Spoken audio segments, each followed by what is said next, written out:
ជម្រាបសួរកូនៗទាំងអស់គ្នាបាទត្រឡប់មកជួបលោកគ្រូម្ដងទៀតហើយនៅថ្ងៃចុងនេះតើកូនៗទាំងអស់គ្នាសុខសប្បាយចិត្តទេអរគុណព្រះអង្គដែលប្រទាននូវសុខភាពនិងសុខភាពរបស់កូនដល់ថ្នាក់រៀនអញ្ចឹងតើកូនៗទាំងអស់គ្នាសុខសប្បាយចិត្តទេបាទអរគុណព្រះអង្គដែលថែរក្សាសុខភាពកូនមកដល់ថ្នាក់រៀនអស់គ្នានៅកណ្ដាលអញ្ចឹងយើងរៀនភាសាខ្មែរជាមួយគ្នាបាទថ្ងៃនេះយើងរៀនអំពីមេរៀនទី36សញ្ញាលេខតូអញ្ចឹងសញ្ញាលេខតូគឺមានសញ្ញាបែបនេះ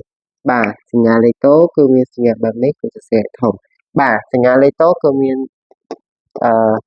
រូបរាងបែបនេះអញ្ចឹងយើងចូលទៅដល់និយមន័យតើសញ្ញាលេខតូហ្នឹងគេប្រើដើម្បីអ្វីទៅហើយ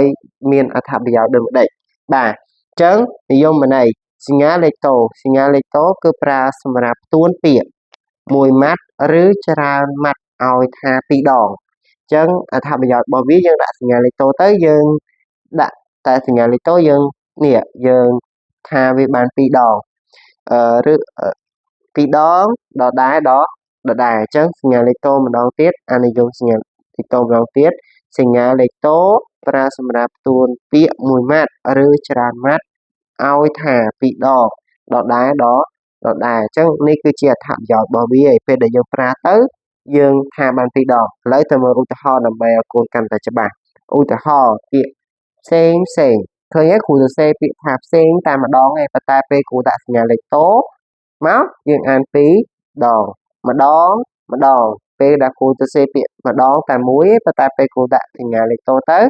យើងអានបានពីរដងនេះគឺជាអត្ថប្រយោជន៍របស់សញ្ញាលេខតូហើយក៏ជានិយមន័យដែរហើយគ្រូចង់ប្រាប់មួយទៀតសញ្ញាលេខតូគឺមានទីតាំងនៅខាងស្ដាំយើងដាក់នៅខាងស្ដាំពាក្យពេលដែលយើងដាក់ទៅយើងអានសរសេរពាក្យហ្នឹងតែមួយទេប៉ុន្តែយើងអានពីរដងដដែលដែរផ្សេងដងហើយគួរឲ្យសម្គាល់មួយទៀតនេះសញ្ញាលេខតូប្រើសម្រាប់តែពាក្យខ្មែរពាក្យនានាជាពាក្យបាលីមិនប្រើសញ្ញាលេខតូទេអញ្ចឹងសម្រាប់ពាក្យនានាដែលជាពាក្យបាលីសំស្ក្រឹតគឺយើងមិនប្រើសញ្ញាលេខតូទេឧទាហរណ៍ដូចជាប្រទេសនានាខេត្តនានាអញ្ចឹងពេលដែលកូនជួបជាមួយនឹងពាក្យបាលីពាក្យនានាកូនមិនអាចប្រើសញ្ញាលេខតូបានទេ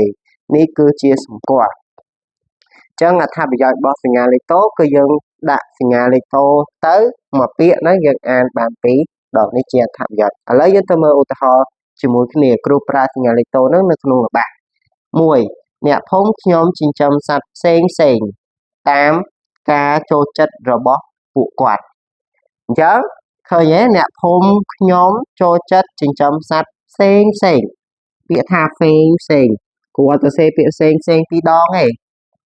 គឺគ្រូប្រើសញ្ញាលេខតូដើម្បីឲ្យល្បះយើងកាន់តែខ្លីហើយយើងសរសេរកាន់តែលឿនតាមការចូលចិត្តរបស់ពួកគេហើយនឹងទៅតាមអ្វីដែលគ្រូចង់បានថាកន្លែងផ្សេងហ្នឹងពីរដងអញ្ចឹងគ្រូប្រើសញ្ញាលេខតូចំនួនពាក្យគ្រូសរសេរផ្សេងពីរដងអញ្ចឹងឥឡូវយើងមើលឧទាហរណ៍ទី2គ្រួសារនីមួយធ្វើរបងព័ទ្ធជុំវិញផ្ទះដើម្បីកុំឲ្យសត្វខ្លាមកយាយីម្ដងទៀតគ្រួសារនីមួយអញ្ចឹងកន្លែងនីមួយនេះគួរតែសរសេរពាក្យពីរដងទេគួរប្រើសញ្ញាលេខតូអញ្ចឹងពេលដែលប្រើសញ្ញាលេខតូទៅយើងអាននីមួយធ្វើរបងព័ទ្ធជុំវិញផ្ទះដើម្បីកុំឲ្យសត្វខ្លាមកយាយីអញ្ចឹងការប្រើសញ្ញាលេខតូបែបហ្នឹងយើងសរសេរតែមួយពាក្យហើយយើងប្រើសញ្ញាលេខតូយើងអានពីរដងទី3ពេលទៅដើរលេងម្ដងប្អូនខ្ញុំទិញតុក្កតារូបសត្វខ្លាជានិច្ចម្ដងទៀតពេលទៅដើរលេងម្ដងប្អូនខ្ញុំទិញតុក្កតារូបសត្វខ្លាជានិច្ចអញ្ចឹងគោលបំណងរបស់គ្រូគឺកន្លែងពាក្យម្ដងគ្រូប្រើសញ្ញាលេខតូនេះគឺអត្ថប្រយោជន៍ដែលយើងអាចប្រើនៅក្នុងល្បះបានពេលដែលយើងសរសេរនៅក្នុងល្បះបាន